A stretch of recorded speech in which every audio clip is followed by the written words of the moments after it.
Three esteemed candidates, each vying for the position of chairperson of the African Union, will debate tonight in front of the world, and indeed, historic it is.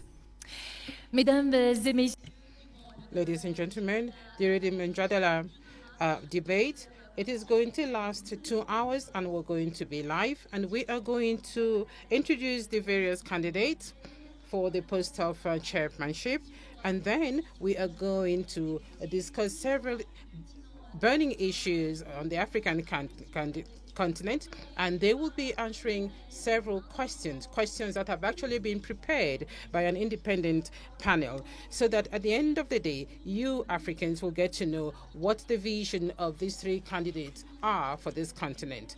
We want to see this continent taken forward, and so for each candidate, we're going to have 5 minutes. 5 minutes that will be respected by each of the three candidates. And so first of all, the candidates would have 5 minutes each to present themselves, introduce themselves, and give us their vision statement for the African Union Commission. And they will tell us how they expect us to see the African Union carry out or meet their aspirations. And later on, we will take up the questions in this debate. 4 minutes will be given to each candidate to address all the questions. And at the end, each candidate will have 2 candidates for their closing statement. Africa Leadership Debate, we'll see our 3 esteemed candidates before you, basically sharing their ideas and their ambitions as far as the aspirations of Agenda 2063, the Africa we want, are concerned. And ladies and gentlemen, the rules are very simple. Each one of our candidates will have an opportunity to present themselves, of course, and their ambition as well, and they will make these presentations for all of 5 minutes each. Afterwards, we go into the first round of questions, second, third, and fourth round of questions.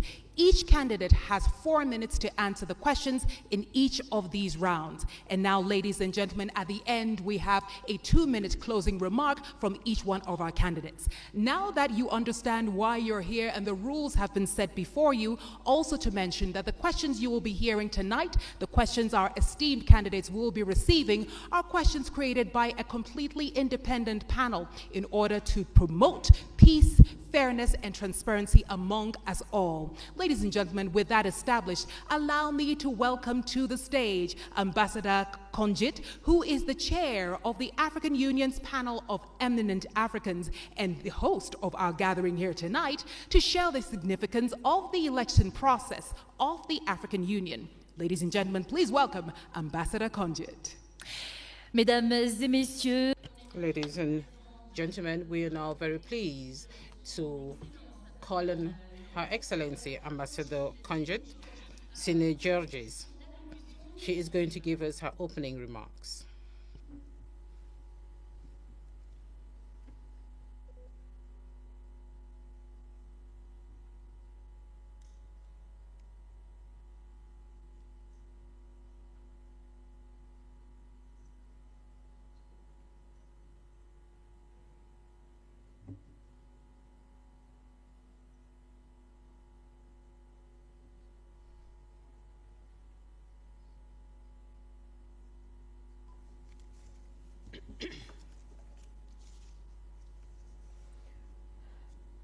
Excellencies, candidates for the post of chairmanship of the African Commission, Excellencies, ambassadors, fellow Africans, ladies and gentlemen.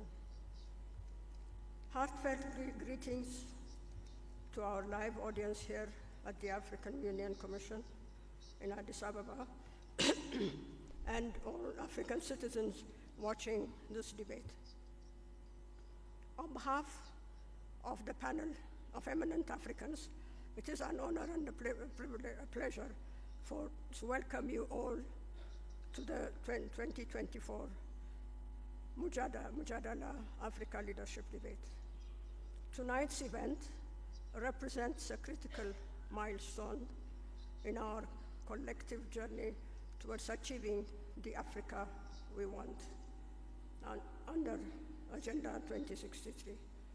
I must say, now more than ever before, we need a united Africa and an effective AU Commission. The world we live in is at a crossroads with many complex situations. This continent of ours has gone through numerous challenges in its history. Its people have paid huge sacrifice to be where we are today. The trajectory of going out of colonial legacy to move to the Africa we want stands as testimony. We understand that our dreams and aspirations will not take us anywhere unless we come together. I had the immense pleasure as a young cadet of having seen the birth of the organization, the OAU, the Organization of African Unity, and followed its transformation to the African Union. I have seen their highs and lows. But one thing is for sure, if the African Union had not existed, we would have had to invent it. We have a long way to go to reach the Africa we want by 2063. The African Union Commission, our only vehicle to take us to our destination, has to be strong and fit for the purpose. We have to face together our current and future challenges, narrow inequalities, build more just and inclusive societies, resolve conflicts, in short, provide to our citizens what they are expecting. It has become more and more clear that the African Union has a rightful place on the global stage. It has become a partner that can't be easily pushed aside. We are claiming our place where decisions are made regarding our continent. Africa is coming out of age. This evening, the three candidates to the post of the chairpersonship of the African Union Commission are going to participate in a debate. I regret that the fact that our continent couldn't also have a female candidate and place the African Union Commission on the right side of history. This is a serious homework we have to take into consideration. Excellencies, ladies and gentlemen, I have the greatest honor and privilege to thank the general public for participating and for their interest in this process by sending questions. I would also like them to know that the concerns expressed by the public are taken care of in the questions. And now, ladies and gentlemen and excellencies, I have the duty and the honor to hand over to the moderators the questions sealed envelope. Thank you very much for your attention. Merci infiniment. Thank you very much, Excellency Conjit Senior Georges. Dear participants, what we're going to see here, what Madam Conjit Senior Georges is going to do now, is to actually give to us an envelope that contains all the questions that we are going to ask. That is, either Anita or me will be asking the potential candidates who are vying for the position of the chairperson of the African Union Commission. Thank you very much, Your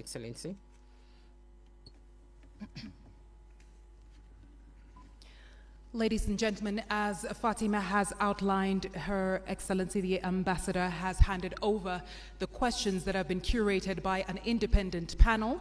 As we mentioned, there will be 4 rounds, and here in my hand we have 4 envelopes sealed, and these envelopes will only be opened at the forefront of each one of the rounds. Merci infiniment. Thank you very much, Anita. Ladies and gentlemen, at the moment, we are going to introduce the various candidates vying for the position of Chairperson of the African Union Commission. His Excellency Mahamadou Ali Yusuf, the Minister of Foreign Affairs of Djibouti. Your Excellency, His Excellency Mr. Raila Odinga, former Prime Minister of Kenya, and the third candidate will be His Excellency Richard James, the former Foreign Minister of Madagascar. Pride and honor that we invite our 3 esteemed candidates to now take their position on the stage. Ladies and gentlemen, I have the honor of welcoming His Excellency Mahmoud Ali Yusuf, Foreign Affairs Minister, Djibouti.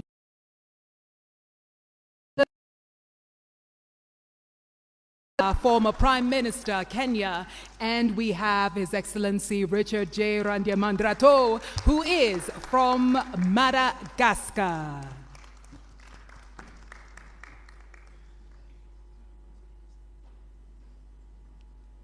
Ladies and gentlemen, with humility, I ask that you give them another round of applause.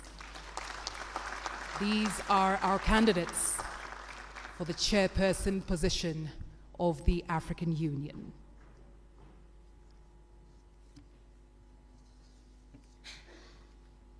Messieurs, bonsoir. Good evening, honorable gentlemen. You're welcome to this event, and you're all live on this debate. Millions of Africans are watching the Mjadala debate, and like we said earlier on, each of you would have 5 minutes to introduce yourself. So we are going to start with you, His Excellency Mahmoud Ali Yusuf of Djibouti. Honorable Raila Odinga, Honorable Richard James, Deputy Chairperson of the African Union Commission. Ladies and gentlemen, African citizens, good evening. My name is Mahmoud Ali Yusuf. I am 59 years old. I'm married with 8 children. Minister of Foreign Affairs of Djibouti for the past 20 years. And I am standing before you this evening to give you a brief presentation of my vision for Africa's future. Africa is at a crossroads of its evolution. Of course, it is actually lagging behind other continents in terms of peace and security, integration, and socioeconomic development. But Africa is moving forward. Africa is getting itself organized, and Africa is doing its level best to be on the international stage. The Africa that we want, an integrated, peaceful, and prosperous one, is first the choice of our people before the choice of its leaders. The founding fathers of the OAU in 1963, and to our leaders today, who actually established the African Union more than 20 years, all the way down to the average citizen, we are trying to consolidate our diversity and to cement the unity of the continent. As we adopted Agenda 2063 and also the five plans, the African Union actually has a roadmap to achieve its goals. And the African Union is supposed to coordinate and also to implement the decisions of the policy organs. And if I am elected as chairperson of the commission, I am going to make sure that we work together, and we actually have to go beyond the 37% of the work that we have done so far. In terms of peace and security and early warnings, through the Continental Early Warning System, we are going to strengthen the Peace and Security Council, which has to be more proactive, and the member states will also have to be responsible. The panel of the wilds would be given the means to work to continue its mediation work, and I will do my level best to make sure that resources are mobilized to make the African standby force operational, and we can also use the African Peace Fund. And with the relevant bodies, I am going to continue or to carry out the reforms which have not been implemented today. And I'm going to diversify our financing, and I will do my best to make sure that African Union has its own financing sources. And I'm also going to boost intra-African trade. We should go beyond 80%. And I will bring down all the non-tariff barriers and facilitate the free movement of goods and persons across the continent. The place of Africa on the international stage will be one of my, and I'm going to be the voice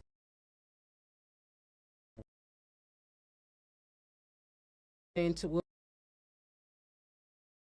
our women, of course, and the diaspora too, through knowledge, technology, in agriculture, in industry, and in the service sector. The Africa that we want, ladies and gentlemen, is an Africa of peace, integration, and prosperity. And this has to go through the political will and the solidarity of the African people. And thanks to the support of our people. And so as I stand in front of you today and in front of all the millions of Africa, I want to tell you that if I'm given the chance of being the chairperson of this commission, I will do my best to make sure that our continent shines on the international stage. I thank you. Excellency Mahmoud Ali Yusuf. And now, ladies and gentlemen, I would like to invite His Excellency Raila Odinga to share his opening remarks. Your Excellency, you have 5 minutes. Thank you. Your Excellency, Ambassador Konjit, my co-panelist here, His Excellency Mahmoud Ali Yusuf, and His Excellency Mr. Richard, distinguished guests, ladies and gentlemen. Good evening, Africa. Africa, hamjambo, bonsoir, salam alaikum, rahmatullah ta'ala wa barakatuh. Boa noite. I am delighted to have opportunity today to stand before you as the son of Africa. I was born in Kenya, but I'm told that my grandparents came from the Sudan. I am a father of 4, a grandfather of 5, and a husband of 1 that I know of. I am an engineer by profession, and I have been an academic. I have also been a public servant. I've been a member of parliament. I've also been a prime minister and also leader of opposition. In those capacities, I've tried to do my best, and I've gained a lot of experience in terms of management of public affairs. I stand here as an Pan-Africanist and an Afro-optimist. 2 months ago, that is on the 21st of October, this year, we were here in Addis Ababa. We had been invited as members of the families of the founding fathers of the African Union to come and witness the reopening of the Africa Hall. That's the hall where the OAU was launched in 1963. And we're happy to be here with Madam Ambassador Konjit, who was there as a young girl at that time. It is now 61 years since the launch of the Organization of African Unity. And at that time, if you read the speeches of the founding fathers on that day, they were very passionate, and all of them talked about African unity. Where there was a difference was when do we achieve this unity? There are those who, under the school of thought, that the unity now. There are those who said, no, we need to be gradual in this.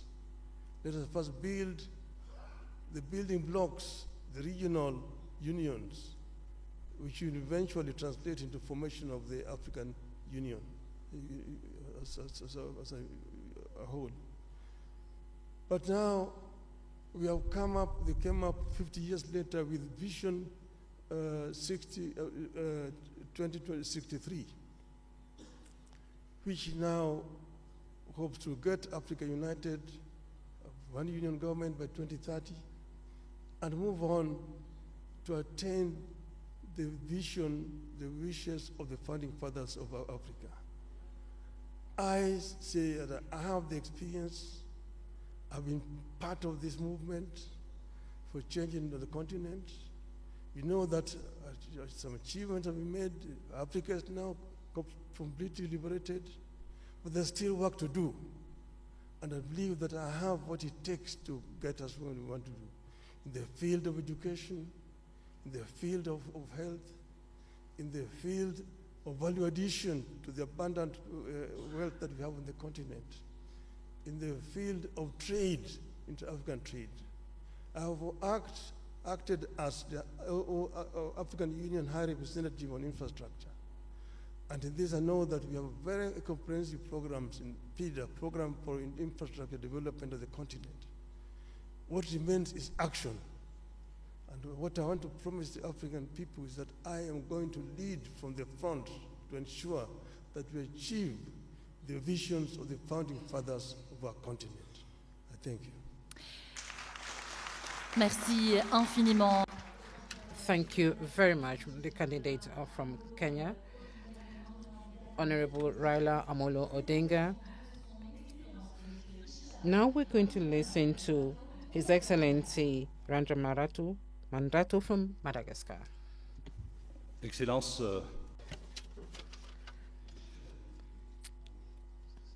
Excellencies, distinguished guests to this very important event for the African people.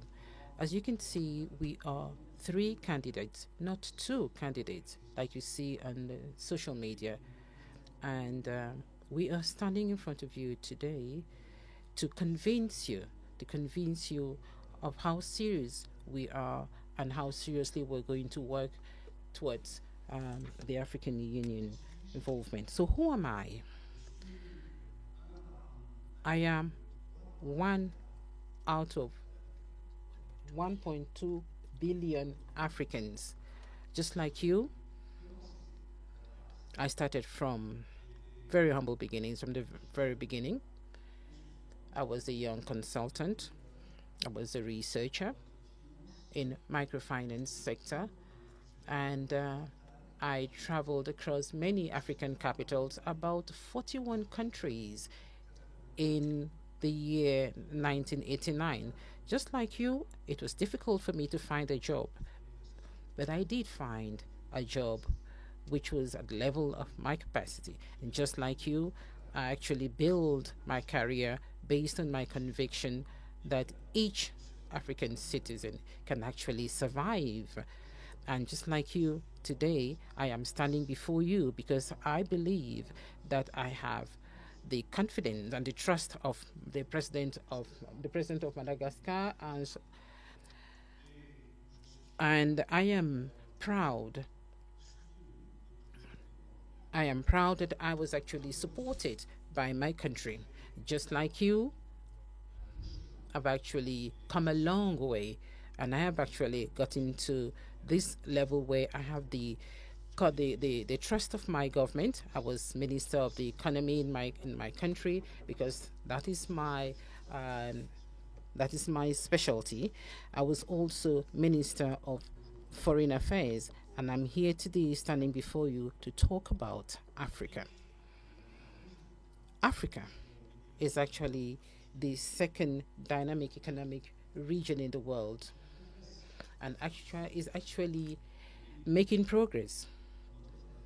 And things are changing in our favor. And recently I read about the funding of the African Development Bank, funding several projects in Africa, and this is quite promising for the continent. The World Bank also has increased its envelope,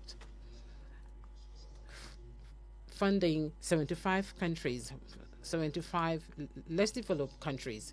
And I also think that we have funding for small states. Small states, that's not a pejorative term, but there is an idea that I want to share with you.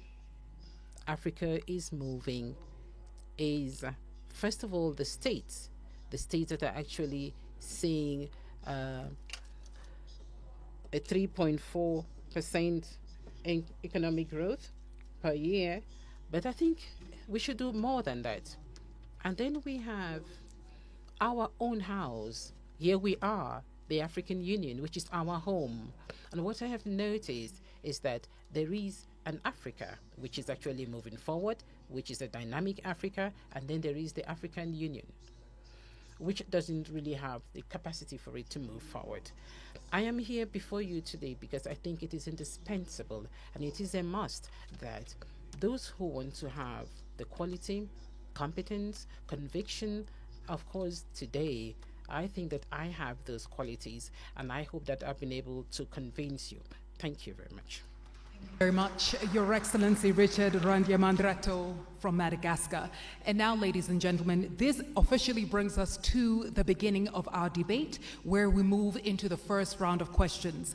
But before then, allow us to reiterate the rules and the guidelines for you, our esteemed candidates. You each have 4 minutes to answer the questions that will be posed, and you will each answer the absolute same question. Your Excellencies, with respect and humility, if you surpass the 4-minute mark, myself or my colleague will have to interrupt your response. And this eventually brings us to this moment, ladies and gentlemen, where my colleague and I will open the envelope for the first round of questions. Thank you, Anita. Merci. Thank you very much, Anita, and thank you very much to our candidates who have just introduced themselves to yourselves, members of this public. As my sister has just reminded us, we are going to open, ladies and gentlemen, the first round of questions. We are going to remind all of us that the questions were drafted in English and in French. They were drafted by an independent panel. The envelopes were handed over to us a few minutes ago by Her Excellency Madam Konjit Sine Georges. And immediately with Anita, we're going to select an envelope. Anita, you're going to ask the first question.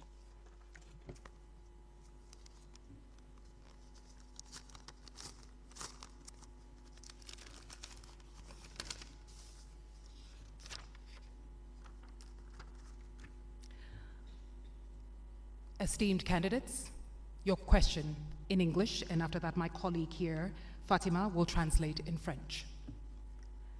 Translating Africa's natural wealth into continental prosperity, Africa has everything it needs to feed her people, educate her children, and take care of her health. Yet, the reality defies this. How will you turn the continent's resource wealth into tangible benefits, reducing debt, ensuring sustainable financing for the African Union, and enabling Africa to control its destiny economically? Also, how will you ensure that the African Continental Free Trade Area achieves its goals? Excellences, Messieurs les candidats, Candidates, the question in French. a tout ce dont elle a besoin pour nourrir sa population, éduquer ses enfants et prendre soin de leur santé. Mais la réalité défie cela.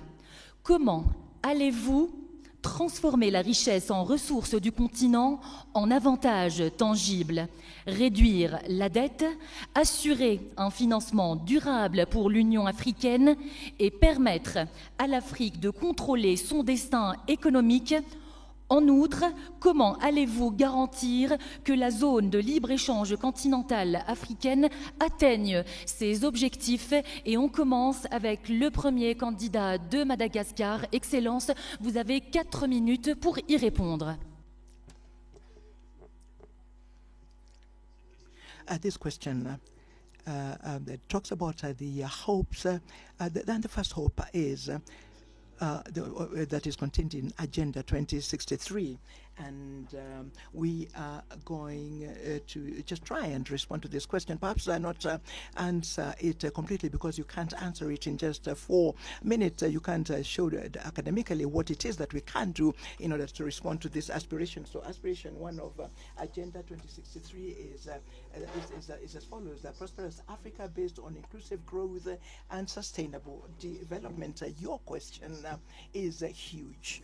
How can a chairperson of the African Union Commission, with a very clear terms of responsibility, about 26 of those, and first of all, he or she has demonstrated leadership characteristics, has to have administrative capacity, has to know protocol, has to be diplomatic. How can such a chairperson respond to such a huge question? I am an economist. I am a finance person by training.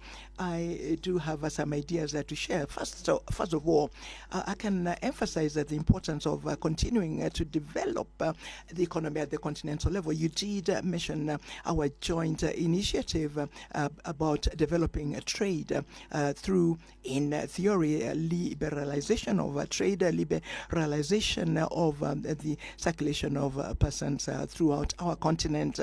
In theory, I say, trade can effectively become a source of economic dynamism. I think I understand that we're at about 12.6% of commercial trade between African countries. This is very low. For a continent such as Europe, a continent such as America, they go up to more than 50%. So what we need to do is to continue to continue with the efforts that we're doing. There's already a secretariat, the ICFTA. A secretariat, the ICFTA is just a geographical zone. It is the geographical zone. We haven't yet attained this free circulation of trade, but if we manage to ensure that a free trade can happen, and can happen very quickly, it is very possible that we shall triple our performance in economic development. I am a farmer. I have a fish and chickens, and at a very small scale, and I support young farmers. And it's very difficult to pretend that one can have a good quality and one can sell the products to the neighbors. People are not able to really exhaust what is available in the market. But free trade is that. It is to learn how to master virtuous capitalism. Where do you find money, and what am I going to do to find the money? I think we need to start modestly. We need to start at the level of the local development, so that slowly by slowly, with support from the government and of course the support of the African Union, we shall then at the end ensure that all of the citizens, young, medium-aged, and especially women, can have the opportunity of participating in this large continental market. Thank you very much, Your Excellency. You, Excellency Raila Odinga, first for your answer. 4 minutes, sir. Thank you. Africa is, of course, the least developed continent by comparison. Look at economic statistics. But this is because there are historical reasons why Africa is where it is today. And we will say that Africa does not need to remain here. We need to develop Africa. There are several factors which work against Africa. For example, the international financial infrastructure has worked very much against Africa, because African countries have been made to borrow money at a very high rate of interest compared to other countries of the same status as the African countries. So we need to address the issue of rearranging the international financial infrastructure. That is, I think, one of the major starting points. Now, Africa is the richest continent on the planet Earth in terms of raw materials. But it's a paradox that Africa also is the poorest in terms of living conditions. We say that we need not remain for perpetually the source of raw materials for industrial west or east, that we need to do value addition to raw materials which are coming out of Africa before we export them. Then we've also said that Africa needs to trade more with itself. There's big potential. Like the African Development Bank today says that 7 out of the 20 fastest growing economies in this year are going to be African countries. They're much higher than Europe. We're only competing with Asia. So it is important that Africa enhances the trade with itself. The inter-African trade today stands at just mere 15%. Now we have the African Free Trade Area organization that was launched now 3 years ago, but not much has been achieved. Some of the reasons are issues that are actually solvable. The non-tariff barriers to trade that have been imposed by respective African countries. Things like standards, which are different from one country to the other country, making it difficult for goods to move freely across the borders. Then modalities of payment.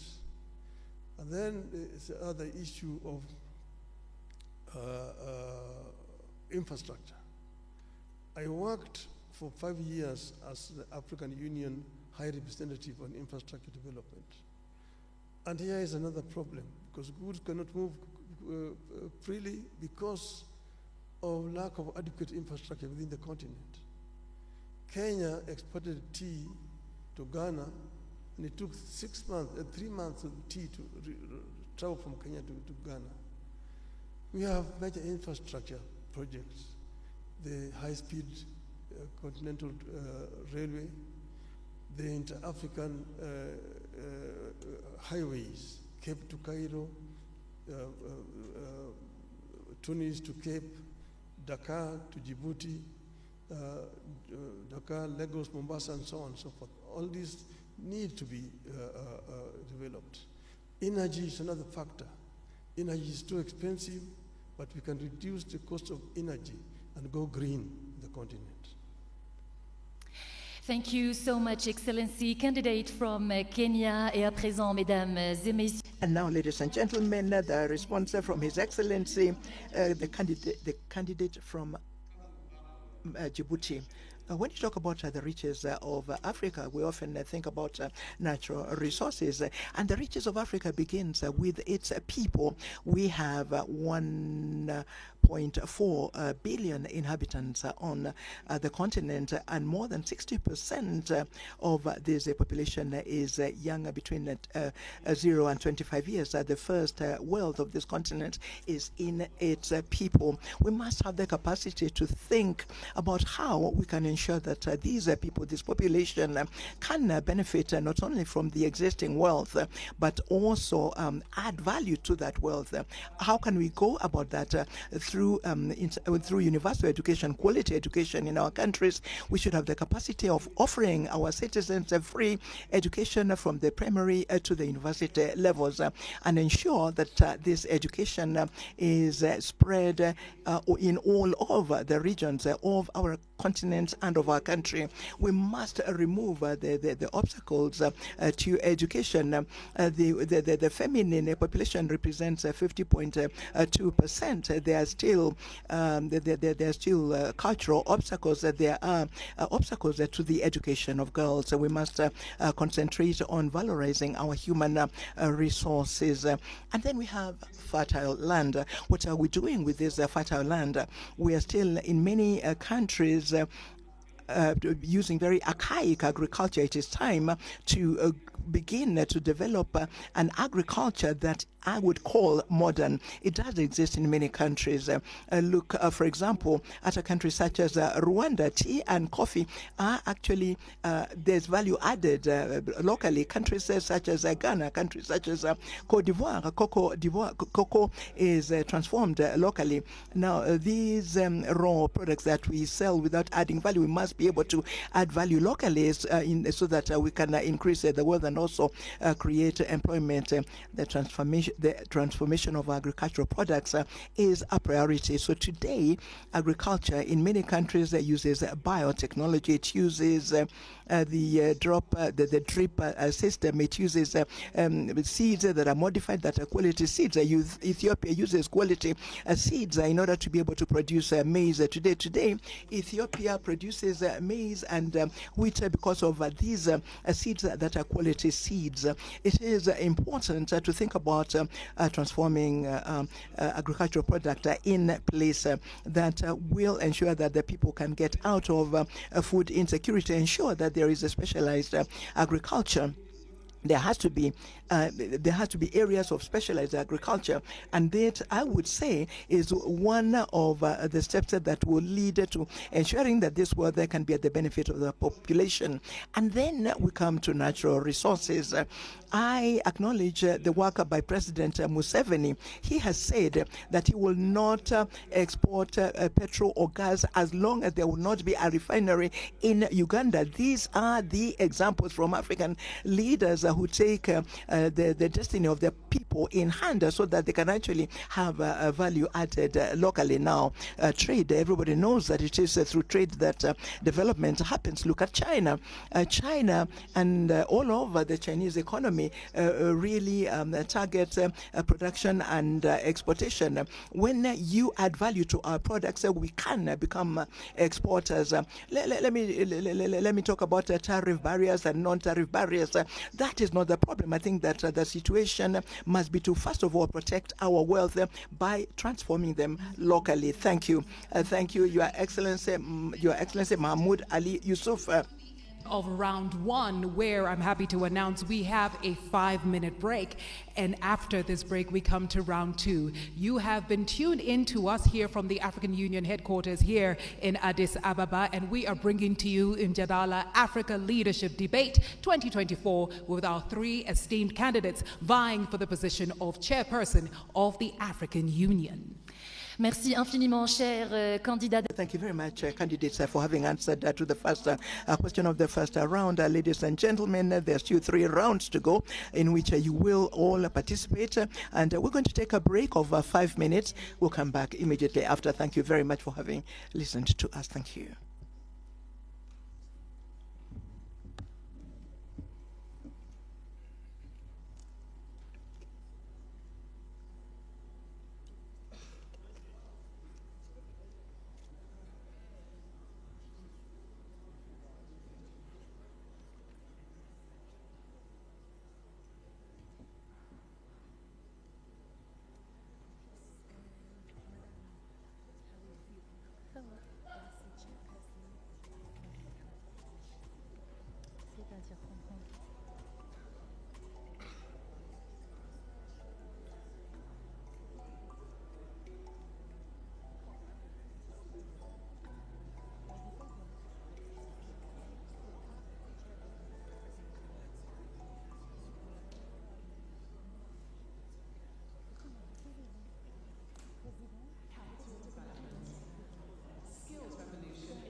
Gender development, youth empowerment and employment generation for youth and women. Social security and protection for all people and infrastructural development. Good governance supported by capable institutions. Industrialization. Promotion of culture, arts and sports. Peace and security. Ok. Maintenant, let us unite to build the Africa we want. Visit www.au.int to learn more about Agenda 2063.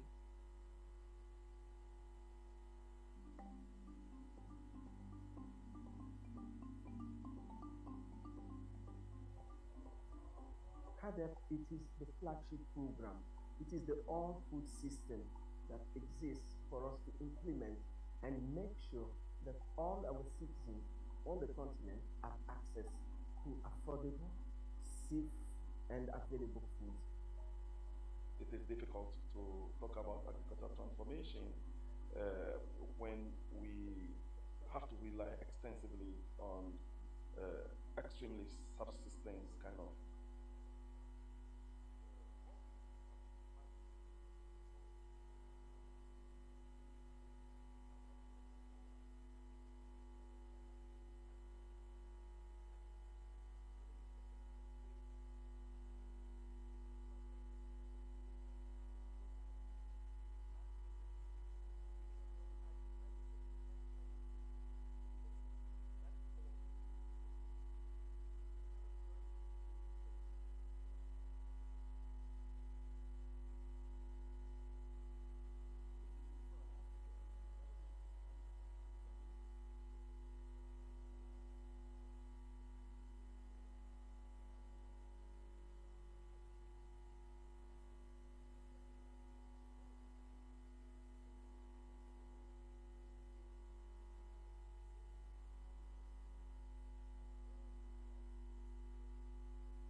Mesdames et messieurs, veuillez vous rasseoir, s'il vous plaît. Nous allons reprendre le débat dans quelques instants. Merci beaucoup. We're going to reconvene in a few minutes. Thank you very much. 4 seconds to go to start round 2 of the debate. Please take your seats kindly. Ladies and gentlemen, now 35 seconds to go, and please make sure that kindly when you take your seat, your phones remain on silent as previously requested. Washrooms are to the back of the stage. We kindly ask for minimal movement when our candidates are on stage, and please keep your applause and your gestures for the appropriate time.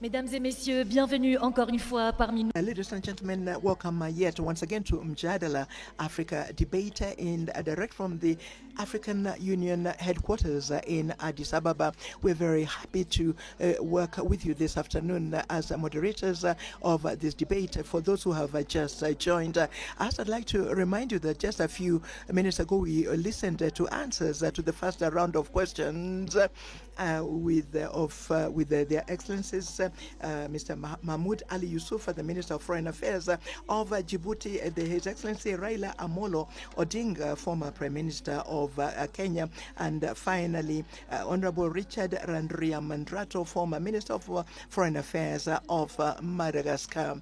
And we're coming right back to the second round of questions. Anita.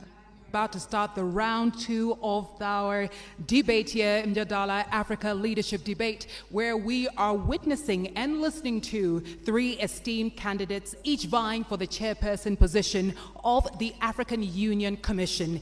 Earlier on, we heard their thoughts on issues such as the African Continental Free Trade Area, and now we're moving into the second round. And if you're just joining us, we're beaming live from the Federal Democratic Republic of Ethiopia, Addis Ababa to be specific. Et pour ouvrir le deuxième round, mesdames, To start the second round, ladies and gentlemen, honorable participants, we're going to open a second envelope so that we can see the question that was prepared by an independent panel for this debate. Let me remind you, ladies and gentlemen, that the questions were drafted in two languages, in French and then in English. So, Your Excellencies, the candidates, your question is this. In spite of the hopes of the African Union to silence the arms between now and 2030, the conflicts continue to take place. How would you go about proposing African solutions so that you can ensure that there is a prevention, management, and a resolution that are effective and sustainable of conflicts? And how would you accelerate the advance of Africa towards a permanent seat in the United Nations Security Council? That's your question. Whose aspiration to silence guns by 2020, conflicts persist. How will you foster African solutions to ensure effective and durable conflict prevention, management, and resolution?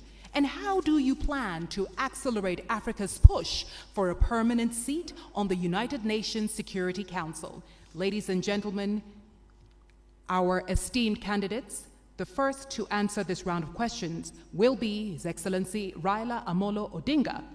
You have 4 minutes, Your Excellency. Thank you very much. Well, silencing the guns on the continent. As you know that in 2013, the EU met and passed a resolution to silence the guns by 2020. We are today in 2024, and the guns are not silent. They're very loud, roaring all over the continent. We need to address the causative factors of these conflicts. There are some which are conflict caused by poverty or deprivation. Some of them by conflict within the society, again, things like ethnicity and so on. Some of them are externally influenced or promoted.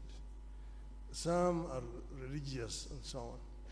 So there's not a common factor.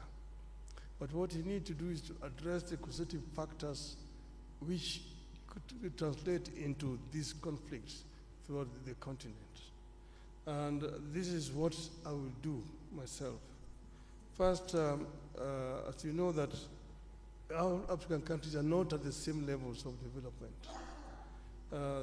Those which are more developed, like for example, in terms of governance, there are some areas where you have got exclusions of people, and as a result of this, there's some people move to use other means.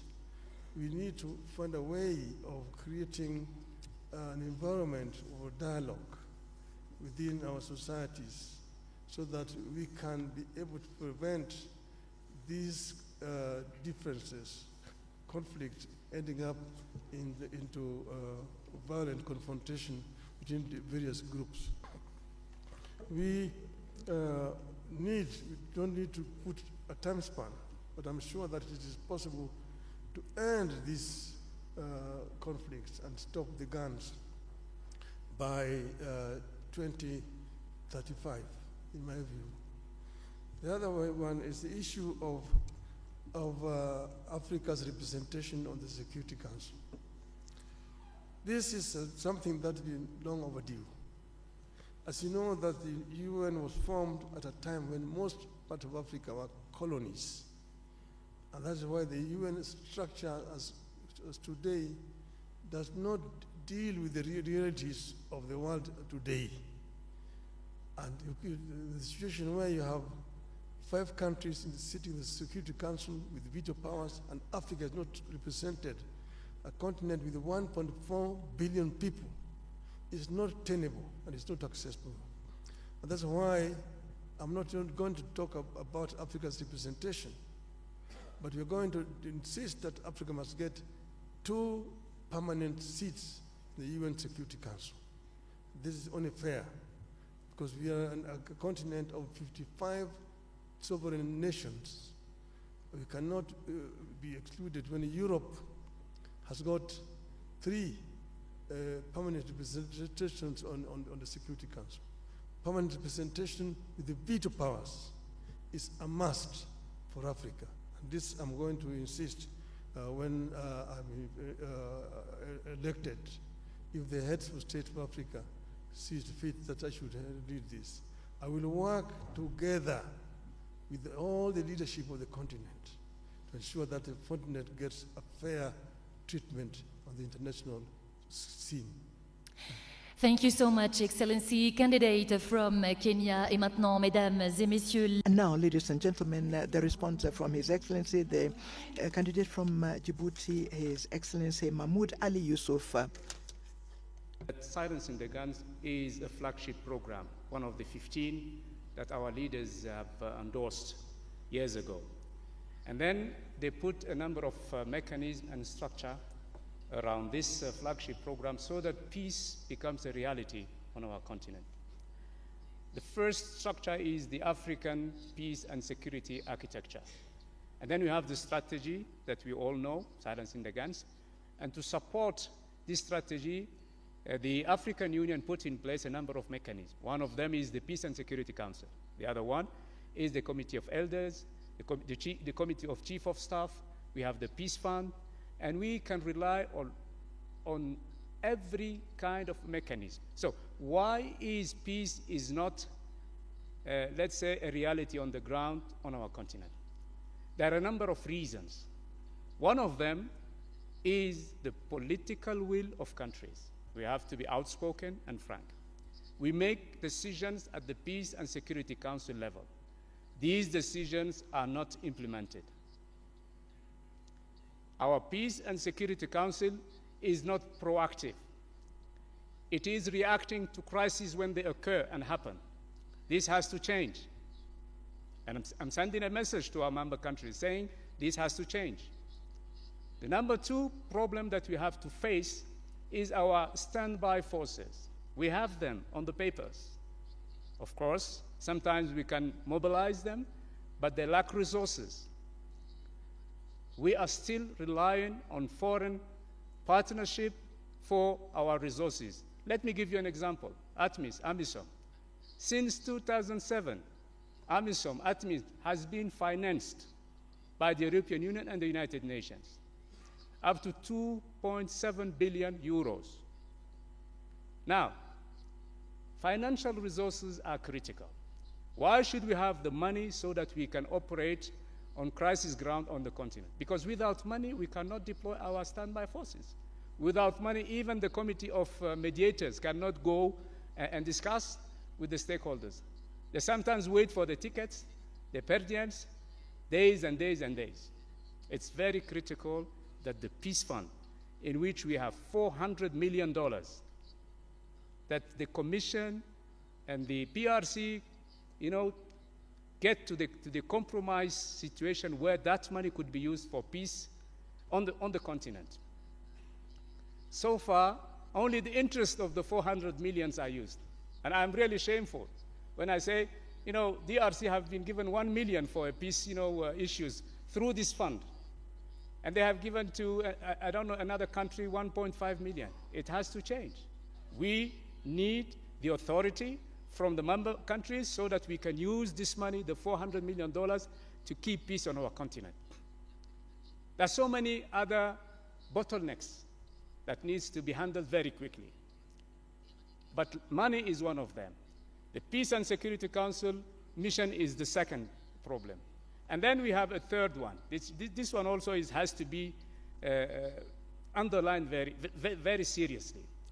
When a crisis happens, I give you the example of Somalia. I've been around for some time. I've been dealing with this problem for many years.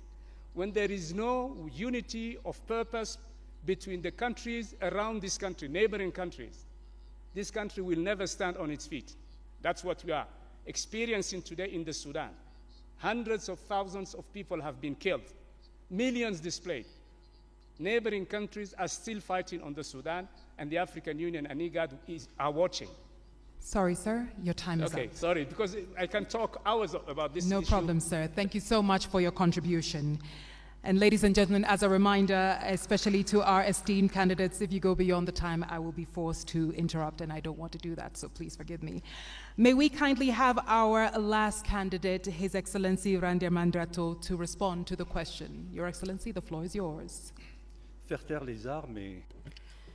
Silencing the guns and issues relating to peace and security in general actually are due to so many things. It's not like turning on a switch or switching it off, not on and off a switch. No, there are several factors that have to be taken into consideration, and that is the reason why the African continent and the African Union have been challenges to silence the guns. But we have to resolve our conflicts peacefully, and this is one of the principles of the African Union, just like the principle of non-interference. So this is an aspect that we all have to actually look at. When exactly do we talk about non-interference, non-indifference, and how do we use them to silence the guns? But that is the situation in which we find ourselves in. And if I am chosen by the heads of states and government as chairperson of the commission, I will make sure that the African Union Commission would actually work towards resolving our conflicts peacefully, because we have that in the Constitutive Act of Africa, of the African Union. So we have the Peace and Security Council, we have the Peace Architecture of the African Union, but we also have the United Nations Security Council. And then bilaterally, we've got efforts that are underway, and we've heard about progress in some areas, in some regions where we have long-standing conflicts. And then we also have the opportunity of ensuring that there is solidarity with the United Nations, the African Union and the United Nations. This is a framework that could actually enable us to sit down with the international community and talk about crisis in Africa. Why should we only talk about the crisis in Ukraine? Why not talk about the crisis in Sudan and crisis in other African countries? So we are talking about financing peace missions, but there is also a program that actually wants to see the program of the United Nations, that is the SDGs, aligned with Agenda 2063. And then we also have the 10-year plan of our public institutions in charge of working at a national level, but we are talking about the justice systems in our respective countries. Now, concerning the 2 permanent seats on the United Nations Security Council, I think here in Africa, we all know the importance and the urgency of having these 2 seats. And we have to seize this opportunity because we are actually at the end of 2024. And so we have to act very fast in 2025.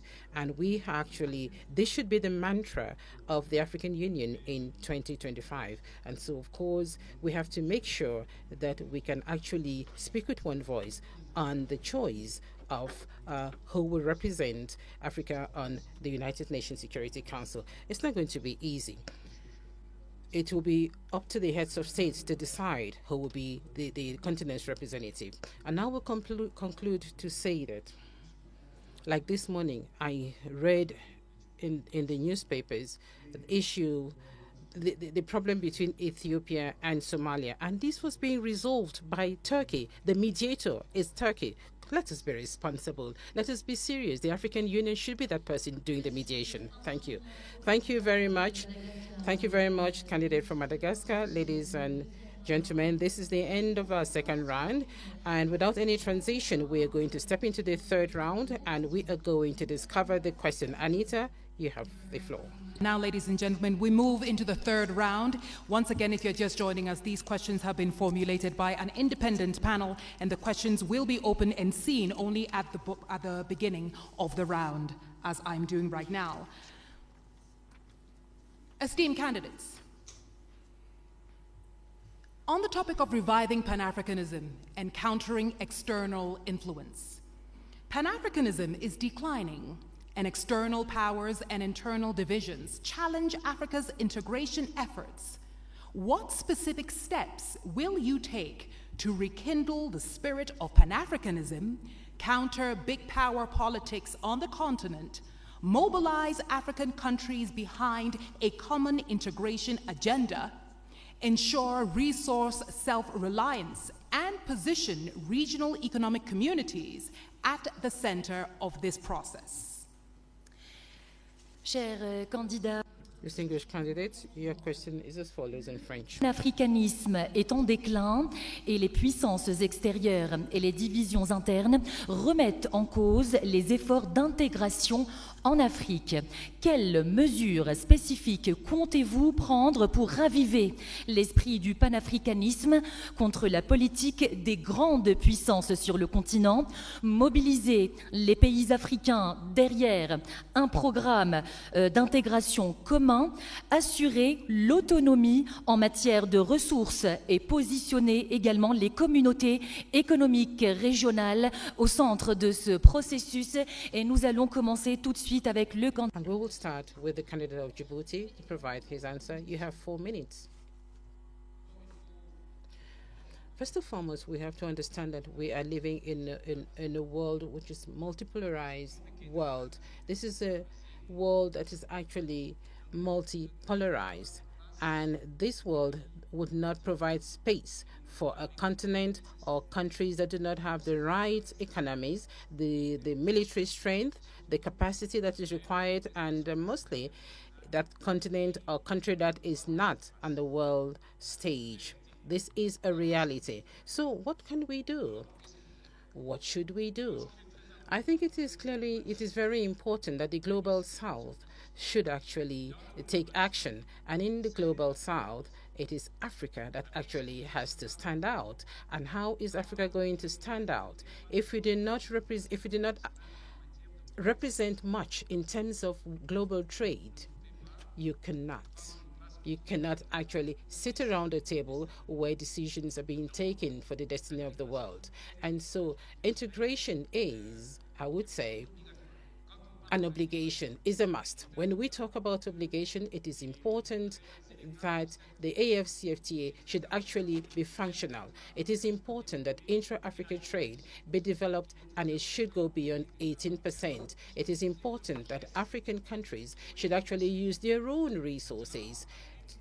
And so Africa has now a seat on the G20 table. We want to congratulate South Africa for chairing the G20 next year. And so it is important that the African Union Commission should be working hand in hand with the African Union to actually make sure that Agenda 2063 is a priority item on the agenda of Agenda 2063 of the G20. Africa has to be also on the UN Security Council. Just imagine 80% of the issues discussed at the UN Security Council is African problems. When we talk about security issues, who do we talk about? Africa. When we talk about food insecurity, we also hear Africa, Zimbabwe, Botswana, Ethiopia, Kenya, Somalia. They have actually been victims of natural disasters, but we are not the ones polluting the world. So the African Union should also be fully involved in the COP discussions. The COP discussions should also be held here in Africa. So a strong Africa has to be an Africa that is present on the global stage. We have to see that Africa has to be part and parcel of the Global South, and this is what we have to do. And I'm going to make sure that our Commission is going to work to ensure that Africa is part of the Global South. Integration is a long-winded effort. It goes through solidarity. We are not working among ourselves. We are not speaking to one another as neighbors. We'd rather trade with non-African countries, because we have non-tariff barriers, because our currencies are not convertible. Our currencies are not convertible. If I want to trade in birr with Ethiopia, and Ethiopia wants to trade in francs, definitely there is loss of money. So we should have a payment and compensation system in Africa. We have to mobilize resources between 5 and 10 billion so that this compensation system is functional. Are we going to have a single currency in Africa? Why not? That is possible. Your Excellency Randia Mandrato, it's your turn, sir. 4 minutes. Je ne pense pas. Well, I do not think that Pan-Africanism is actually dying out. No, because Pan-Africanism is in us. We are Pan-Africanists. You cannot erase the history of this continent, the history which also includes the efforts of our diaspora. So Pan-Africanism is really not dying in Africa. It is true that we all have a huge responsibility. The current generation that we have to work to make sure that the future generation should not forget what our founding fathers actually had in mind when they were establishing the OAU, so that all those who are in Africa should continue to live the same dream the same dream. We inherited this continent from our founding fathers, and we have the Africa that we want. The Africa that we see is the Africa where we live in, and the Africa that we want is the Africa that we want to prepare and which we must prepare. And so there is a clear difference between the Africa in which we are and the African Union, which is our own home, the common house. And if the African Union Commission does not put in the right resources, the human resources and the financial resources, even the diplomats and the military, we will not get to where we want to be. And so I am of the opinion that it all depends on the will of the people to go beyond the challenges that we face today. We all know the problems of our African Union today. There are certain aspects that do not meet the expectations of the people. For example, the SACA audit that was prepared by experts proposing reforms that have to be undertaken. We also have reforms that were undertaken in 2016. So we need to undertake those reforms to ensure that the African Union can actually rise to the challenges. The regional economic communities also have a role to play. I went to COMESA for several years and actually saw the efforts undertaken by countries of COMESA and East Africa. And we see Tunisia, Egypt, in COMESA as well.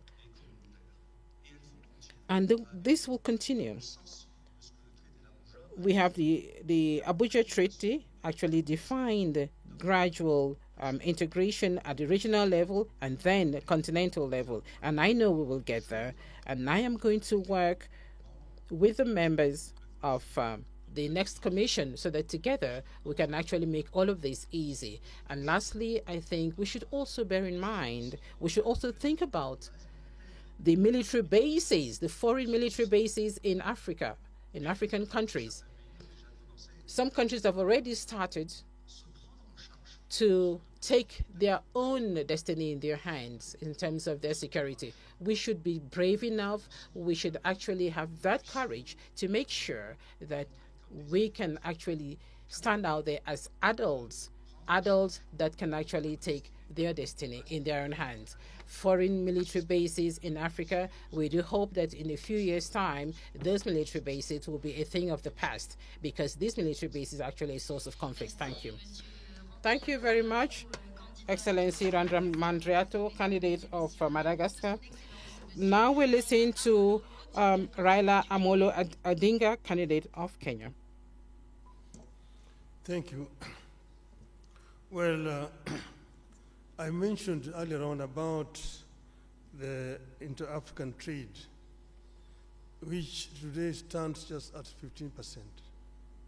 Inter-European trade, on the other hand, stands at 70%.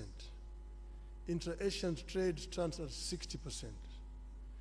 Africa trades more with the external world than with itself, wasting a lot of resources. Now, how did Europeans come from behind and leapfrog and overtake Africa? That is something that we need to ask ourselves. But here we need to now look forward to see how we can be able to make use of this huge domestic market that we have. We have a population of 1.4 billion people. And that is what has helped China. China did two things. One was to train the younger generation, the youth, so that they had a very highly skilled manpower. And when they liberalized their economy, the manufacturing unit in the West rushed to China. If you go to China, for example, take the automobile, the Ford, the Jeep, the BMW, the Mercedes, the Toyota, the Nissan, they're all there in China. And because there was cheap, highly skilled, cheap labor, secondly, cheap raw material. The raw materials which they were actually getting originally from Africa. And that is how China has managed to develop a 600 million people middle class. Africa can be able to fill the gap which is being left down there by China by actually coming together and opening up. So we need to come together as Africa and create an African market which will be able to attract investors to come to our continent. Africa is the youngest continent in terms of population. 70% of our population is below the age of 35. That is a big bonus. It can be a bonus or it can be a curse.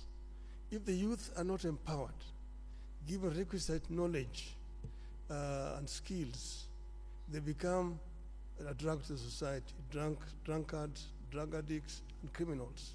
But empowered, they become a real source for wealth creation. It is a pity today that many African youth drown in the Mediterranean trying to seek greener pastures in Europe because you have not created conditions that can retain them here. Now we are saying that we want to create a situation where every African youth must be connected to the internet and using the artificial intelligence and information technology, we can be able to give this youth opportunity to work anywhere in the world when they're staying here on the continent. This is something that we are going to address, empowerment of the African youth, and together with the African woman, so that we create a workforce that will be helped in terms of wealth creation on the continent. This will enable Africa to leapfrog and to catch up with the rest of the world. I'm saying that I want to be a vehicle to be used to help Africa to get there. We will work together with all the leadership in the continent so that Africa moves. Thank you, Your Excellency. Thank you very much, Your Excellency Raila Odinga, finishing us on the third round. And now we move into the fourth and final round, and I give my sister the opportunity to open the envelope and tell us what the first or the last question rather is. And ladies and gentlemen, as a form of a reminder, after this we have a quick break, and after the break each of our esteemed candidates will have 2 minutes to share their closing remarks. Fatima? Dear candidates, your question is this one. The implementation of the key reforms at the African Union that were decided by the Assembly of Heads of State and Government has come to a standstill, and which has a negative impact on the structural stability and the financial viability of the Union, and also on the lack of the African Union to have an impact. Were you to become the chairperson, what new approach approaches would you adopt to reinvigorate the implementation of these reforms, rationalize the programs of the African Union, and strengthen its effectiveness in the long term? Under the topic of implementing of reforms agreed under the Assembly Decision 635, the implementation of key African Union reforms decided by the Assembly of Heads of States and Governments has stalled, with an adverse impact on its structural viability and financial sustainability, and the AU's focus on a few high-impact public goods. If you become chairperson, what new approaches will you introduce to reinvigorate the implementation of these reforms, streamline the AU's agenda, and strengthen its long-term effectiveness? Et j'invite à présent le candidat. I'd like to invite the candidate from Madagascar to respond first. First of all, we have to begin by bringing back order to our shared home, the African Union. I think this is the highest priority. The mandate of the chairperson of the commission as a whole is lasts 4 years. So that is a very short period of time to be able to change from top to bottom what needs to be changed in terms of institutional reforms of the African Union. So one must begin by bringing back order. I did mention a short while ago the recommendations of the SACA audit. I also mentioned the reforms that have already been proposed in 2016. There would be other reforms. What needs to be done were I to become the chairperson of the union would be to review the documents, and one cannot forget history. One cannot ignore history. I don't think we could. We are at the end of a process. We are at the beginning of a new process, and the outgoing team did what they were able to do with the resources that they had at their disposal. And I would like to thank the outgoing chairperson of the commission, Mr. Faki, and his entire team. And were I to be elected chairperson of the commission, I would work, of course, with the chairperson, because it will be a lady chairperson. Now, these reforms have to be prioritized. There are reforms at the level of the financing of the African Union. There are reforms in terms of mobilization of strategic partnerships. There are, of course, issues that have to do with the effectiveness in the area of peace and security. So we have to prioritize the reforms. Yet, once again, 4 years is too short a period of time. It is therefore important to review objective by objective.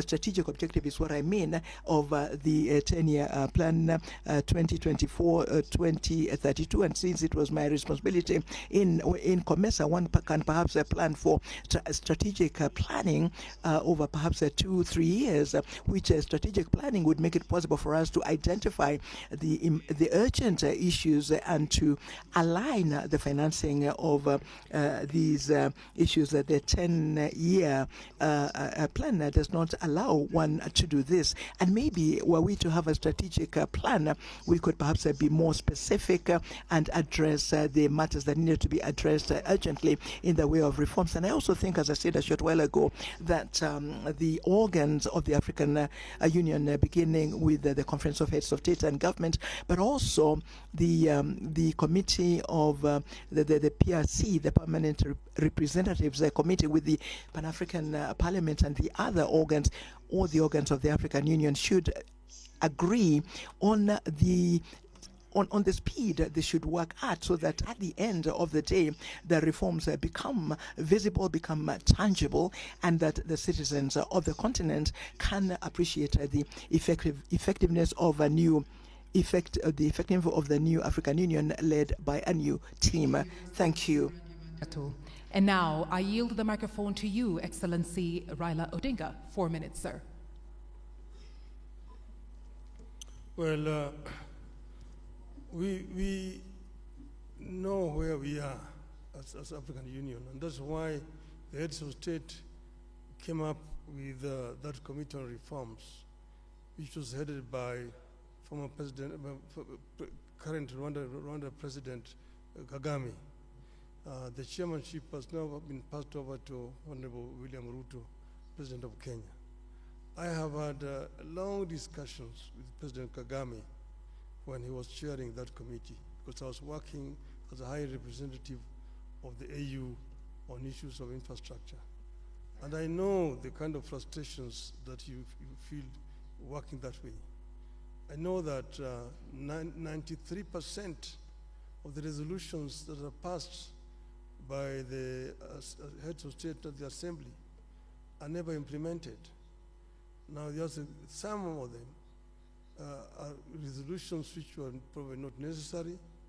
Some of them are not implementable, but majority of them are just not implemented. Some have to do with the structure and management of the AU at the headquarters. I'm not trying to pass any judgment here because I know that Mr. Faki has worked very hard to try to make the organization move forward. The other one has been the issue of funding, which has been a major challenge, and look at other alternative sources of funding. When I was there as high rep on infrastructure development, we came up with a proposal to set up an infrastructure fund for Africa, and using the African resources, because many of African countries have got a lot of money in sovereign funds, from which the AU can actually borrow without having to pay so much high interest. And this will help AU actually to spearhead the process of constructing some of these infrastructures. I mentioned the Trans-African Railway Network, Lagos to Cairo, the high speed. Then you have got Beira in Mozambique to Lobito in Angola and Walvis Bay in Namibia. Then you have got the Lapset, which will come from Lamu in Kenya, running through South Sudan, Central Africa to Kribi in Cameroon, to create a land bridge that opens the interior of Africa and gives these landlocked countries in the continent access to the sea.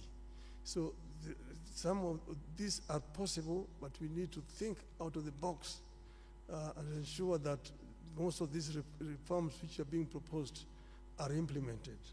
We were talking about energy, which is a very major issue.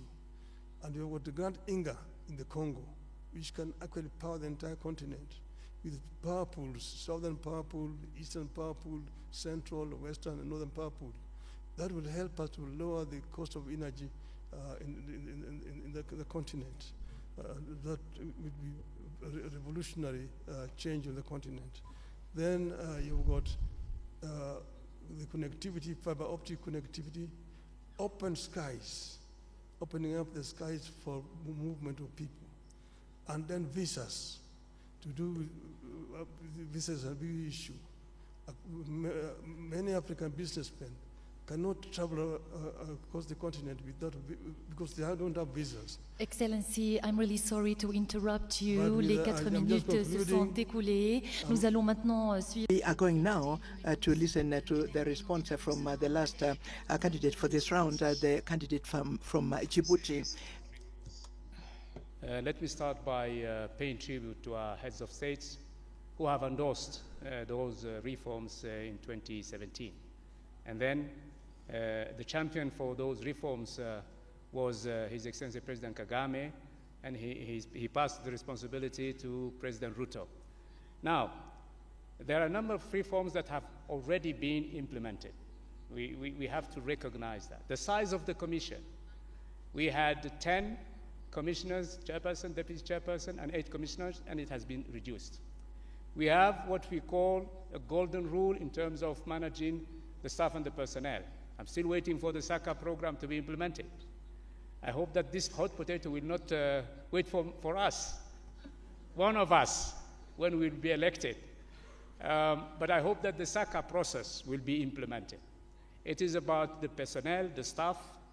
We have moved from a lot of short contract employees to permanent contract That's very important. If you want to create loyalty, you want to create really ownership within your staff and personnel, you have to make them happy. They need to have a permanent contract, and it is in the SACA program. Now, the biggest bottleneck of the reforms is the financing. Our heads of state said we will pay 0.2% of eligible import to the Commission.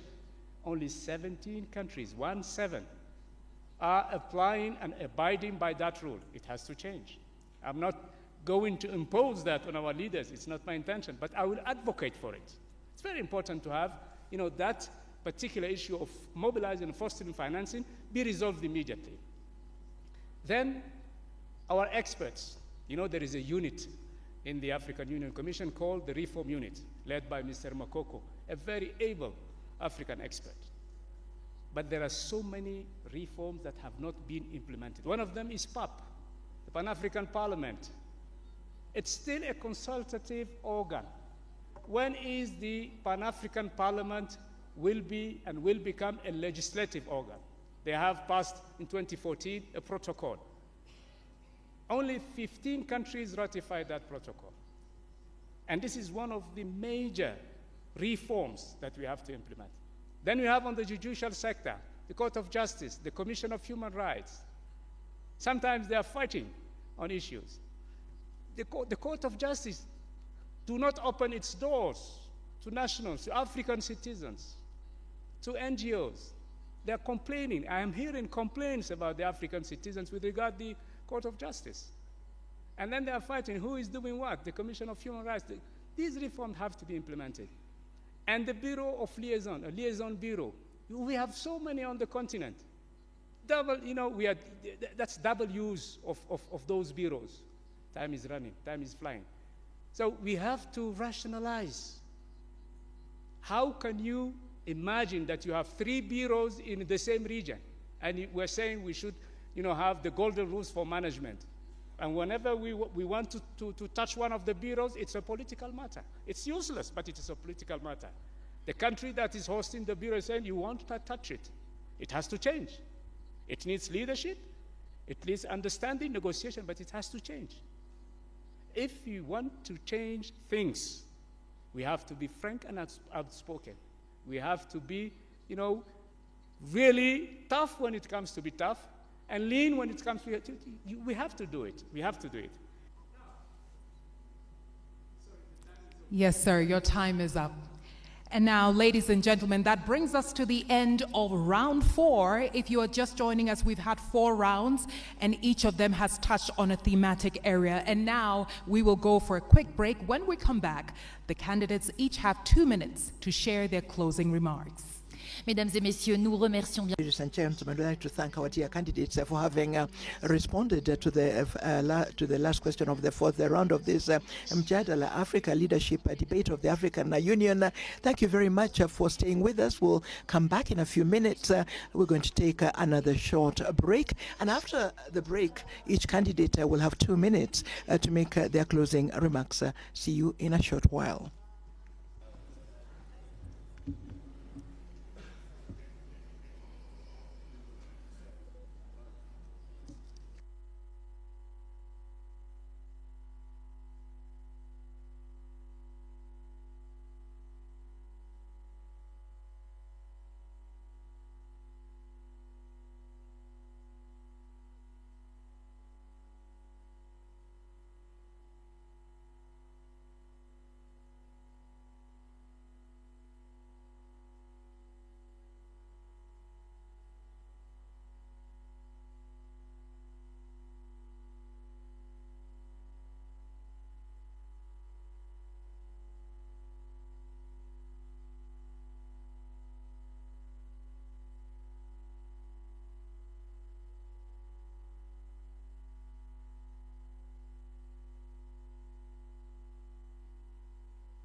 Ladies and 3, 4, 5.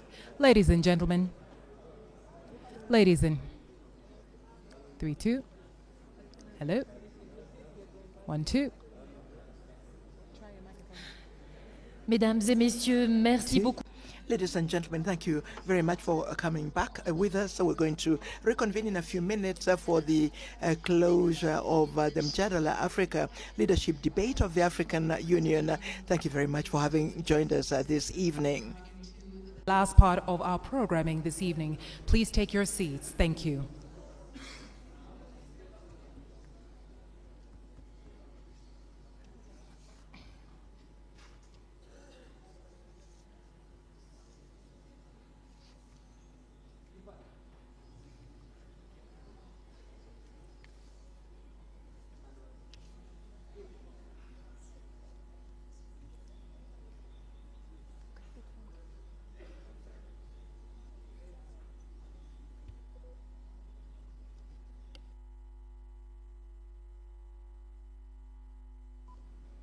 May we assemble all our candidates, please. As we proceed into the last part of our debate today, Mjadala Africa Leadership Debate 2024. And we want to say a special thank you to our audience around the world. The questions you sent truly informed the kinds of questions that we then asked our panel here. And we are very happy that you were very involved. It goes to show that indeed the Africa we want is in your hands and that you are actively involved in doing this together. And now, ladies and gentlemen, we are back to our last session. My name is Anita Erskine, and I'm joined here by my colleague Fatima Sharif, who is our French speaker. Merci beaucoup. Merci beaucoup. Thank you very much, Anita. Ladies and gentlemen, thank you very much for being with us for this final lap of the Mjadala Africa Leadership Debate of the African Union. You have listened during the debate, the questions that were raised, the answers that were given by the different candidates, and we're coming to the end of the debate. And so, Anita, we're going to listen to the closing remarks to the candidates. So thank you very much, Fatima. Candidates, you each have 2 minutes to share your closing remarks, or better still, your last words. We will start this round with His Excellency Raila Odinga. Thank you. I am delighted to have the opportunity to address our people of Africa. And as I've said, I am ready to work for Africa. There are reforms that will be necessary so that AU can work more effectively. One of these reforms will be financial reforms, so that we are able to bring in the African private sector into the funding. I mentioned also the issue of sovereign funds that we can use. We can create a fund that will enable AU to do all its money work. Then there's issue of 0.2% of the duty, which only 17 countries are remitting. I will work to ensure that all the countries actually pay their dues to the Union. This is what happens in the European Union, and that's why European Union is able to even fund African Union. It's a shame.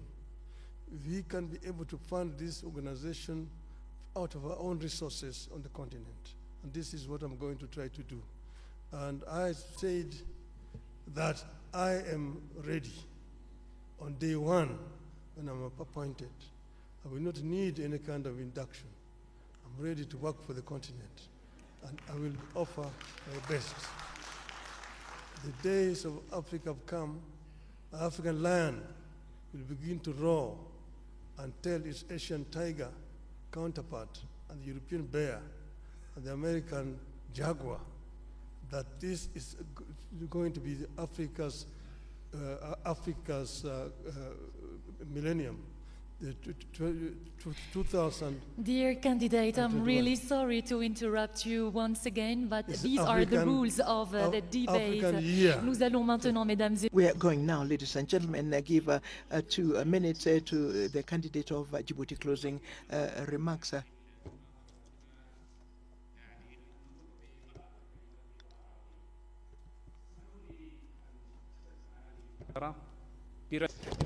Thank you so much, and let me speak in Arabic. I would like to say that if I will be elected as the chair of the African Union Commission, I will be up to your aspirations and I will defend the interest of our continent, and I will work diligently to defend our continent, and with the full modesty, I think that I deserve it. Je souhaite à nos pays, à nos peuples africains. So I wish for our African people, our countries, a very happy 2025. Tonight, I wish to all African nations and citizens all the best. Thank you for your support.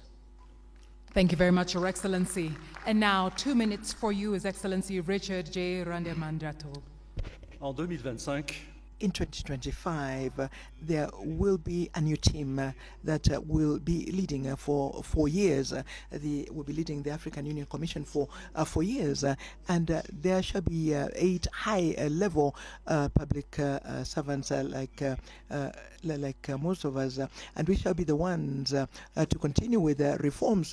We shall be a united team, a team that will have the team spirit to continue in the implementation of the 10-year plan of Agenda 2063. I do regret that this evening we're not able to handle subjects that are so urgent because we did not have enough time. Issues such as public health, the debt, issues of financing and financial institutions of the African Union, questions that have to do with the participation of the civil society and the diaspora, the questions that are linked to information and digital technology. I'm sorry we did not have time to deal with those issues, but on another, we shall have other opportunities, and I shall be able to make my modest contribution.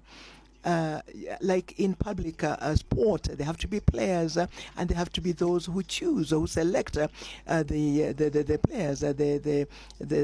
Those who select the heads of state. It is up to them to select the team that will lead the African Union Commission. For their need, we need a leader. Men and women need a leader, and I hope that in 2025, the wisdom of heads of state and government will balance the team that will win, so that the Africa that we want can continue to win the battle for sustainable development. Thank you. Thank you very much for these closing remarks that have been made by the different candidates. Candidates, ladies and gentlemen, please, another round of applause for our esteemed candidates. Tonight, we have heard from His Excellency Mahmoud Ali Yusuf, Foreign Affairs Minister Djibouti. We've also heard from His Excellency Raila Amolo Odinga, former Prime Minister of Kenya. We've also heard from His Excellency Richard J. Randemandrato, who is the former Foreign Affairs Minister of Madagascar. Each one of our candidates has done an exceptional job talking about the thematic areas that were set before them. We've talked about advancing economic integration. We've talked about promoting peace and security as well as democracy, Africa's place in global affairs, and reforming the African Union amongst many. Ladies and gentlemen, it's been an absolute honor bringing you Mjadala Africa Leadership Debate 2024. Merci infiniment. Thank you very much, Anisha. Ladies and gentlemen, we have come to the end of the Mjadala Leadership Debate, direct streamed line from the headquarters of the African Union in Addis Ababa. We were delighted to have you with us for the moderation of this debate. Of course, we wish the different candidates all the very best. The election of the new chairperson will take place at the level of the African Union Commission. It will take place in February next year. And thank you to all of you for having been with us, and have a good evening.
Ladies and gentlemen, the cocktail at the presidential lobby will now begin. You're invited to the presidential lobby for the cocktails. Please kindly make your way to the presidential lobby where we will hold a cocktail. Thank you very much.